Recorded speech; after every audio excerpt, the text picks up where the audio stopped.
Bonjour à tous, on va faire la correction des exercices 1, 2 et 3 de la feuille sur les équations de réaction. On va commencer avec l'exercice 1.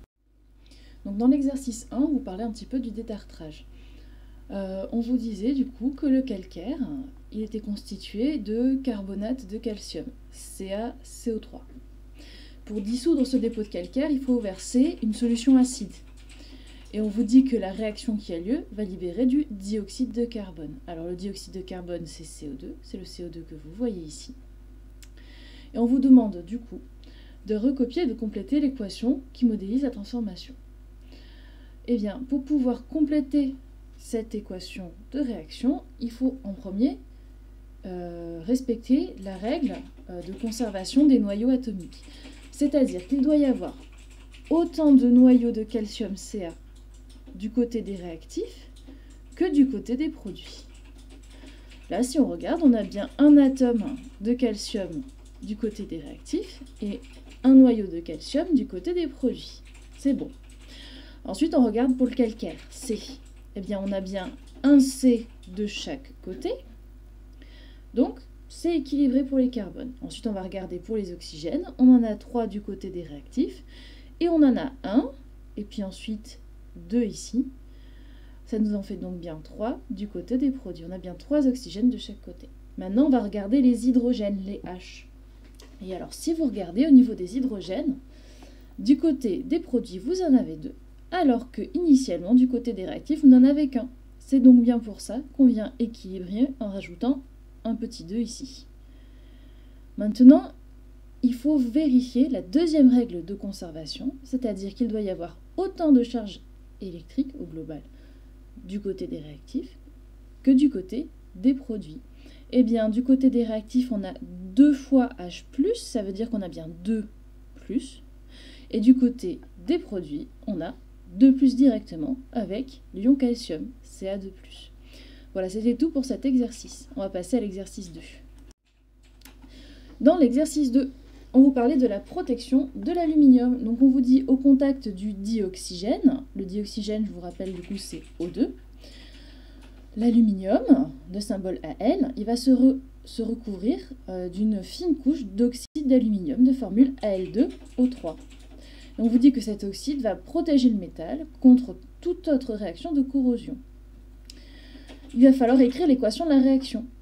Eh bien d'abord, on va essayer d'identifier les réactifs et les produits. Alors en réactifs, c'est-à-dire les deux espèces chimiques qui réagissent ensemble, vous avez l'atome d'aluminium, Al, qui vient réagir avec, du coup, le dioxygène gazeux, O2.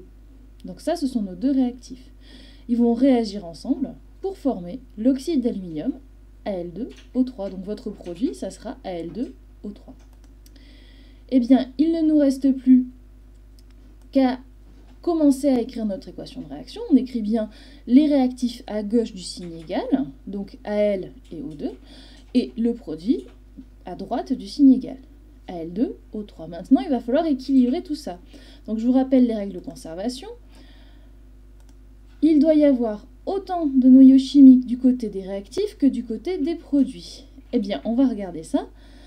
Pour l'aluminium ici, on en a un seul du côté des réactifs, alors qu'on en a 2 du côté des produits. Eh bien, il va falloir rajouter un 2. Mais on le fera juste après. On va regarder au niveau de l'oxygène. Si vous regardez au niveau de l'oxygène, vous en avez 3 du côté des réactifs, des produits, pardon, alors qu'initialement, vous n'en avez que 2 du côté des réactifs. Eh bien, il va falloir chercher le dénominateur commun entre 2 oxygènes ici et le 3 ici.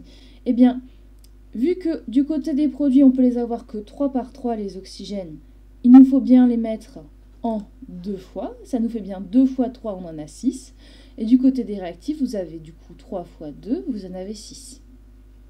Maintenant, on va regarder du côté de l'aluminium. Et alors, vous en avez 2 fois 2. Eh bien, 2 fois 2, ça fait 4. Il faut bien 4 atomes d'aluminium au début. Maintenant, il va falloir vérifier qu'on respecte la deuxième règle de conservation, qui est la conservation de la charge globale. Et bien, si on regarde du côté des réactifs, il n'y a pas de charge électrique, et du côté des produits, non plus. Donc, a priori, la deuxième règle de conservation est respectée. Voilà, c'était tout pour cet exercice-là. On va passer à la suite. Donc, dans l'exercice 3, on vous parle de l'oxydation de l'aluminium par une solution d'acide chlorhydrique qui contient des ions H+. On vous dit qu'au cours de la réaction, il se forme un gaz et des ions Al3. Afin d'identifier le gaz, eh bien, on se rend compte qu'il va produire une détonation quand on le met en présence d'air et d'une allumette enflammée. Alors on nous demande en première question de nommer les ions et les atomes présents à l'état initial et qui vont réagir. Eh bien les ions et les atomes qui sont présents à l'état initial, c'est-à-dire ceux qui sont présents au tout début, avant que la réaction commence à se faire. Eh bien au tout début, vous allez avoir des atomes d'aluminium et des ions H+. Ensuite, en question 2, on vous demande de nommer le gaz formé. Eh bien le gaz qui produit une détonation quand on le met en présence d'une allumette, eh bien c'est le dihydrogène. En fait, l'expérience est toute simple. Vous voyez ici, vous avez votre dégagement gazeux, vous approchez votre allumette, et puis là, vous entendez une détonation. En fait, le dihydrogène, il est très explosif. Et donc, le dihydrogène, c'est bien H2. Il nous faut ensuite écrire l'équation de la réaction, et qu'il va falloir justifier, du coup, en rappelant les règles de conservation. Eh bien, si on fait un bilan en réactif, du coup, on a les atomes d'aluminium et les ions H+, qui vont réagir ensemble pour former les ions Al3+, ici. Et le gaz qui fait la détonation. Le gaz qui fait la détonation, du coup, c'est le dihydrogène H2. Donc, si on fait le bilan des réactifs, ici, et des produits, ça nous donne cette équation-là. Malheureusement, cette équation, elle n'est pas équilibrée. Il va falloir que nous l'équilibrions. Dans un premier temps, on va essayer de respecter la première règle de conservation, celle des noyaux chimiques. Eh bien, il faut qu'on ait autant d'atomes d'aluminium du côté des réactifs que du côté des produits. Eh bien, ça tombe bien, on a un atome d'aluminium ici, eh bien, un noyau d'aluminium de ce côté-là. Donc, pour l'aluminium, c'est bon. Maintenant, on va regarder au niveau de l'hydrogène. L'hydrogène, on en a un noyau du côté des réactifs, alors qu'on en a deux du côté des produits. Eh bien, il va falloir équilibrer en rajoutant 2 hydrogènes du côté des réactifs. On a donc bien ici 2 noyaux d'hydrogène du côté des réactifs et 2 noyaux d'hydrogène du côté des produits. Si on regarde uniquement les noyaux chimiques, la réaction est équilibrée. Par contre, il va falloir regarder la deuxième règle de conservation. Il nous faut donc maintenant équilibrer au niveau de la conservation de la charge globale. Et donc si on regarde du côté des produits, on a 3+, alors que du côté des réactifs, on n'a que 2+. Eh bien, pour équilibrer tout ça, il faudrait qu'on ait autant de plus de chaque côté, du côté des réactifs et du côté des produits.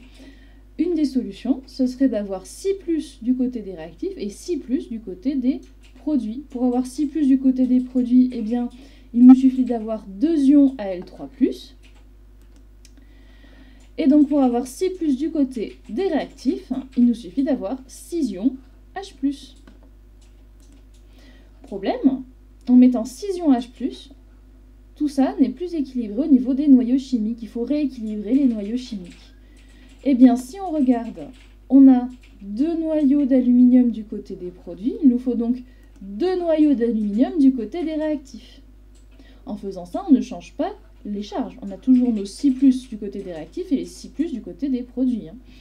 Et maintenant, si on regarde, on a 6 noyaux d'hydrogène du côté des réactifs, alors qu'on n'en a que 2 du côté des produits. Eh bien, il nous faut bien rajouter 3 fois H2 pour avoir 6H du côté des produits. Voilà votre équation de réaction, une fois équilibrée. Voilà, c'était tout pour ces corrections.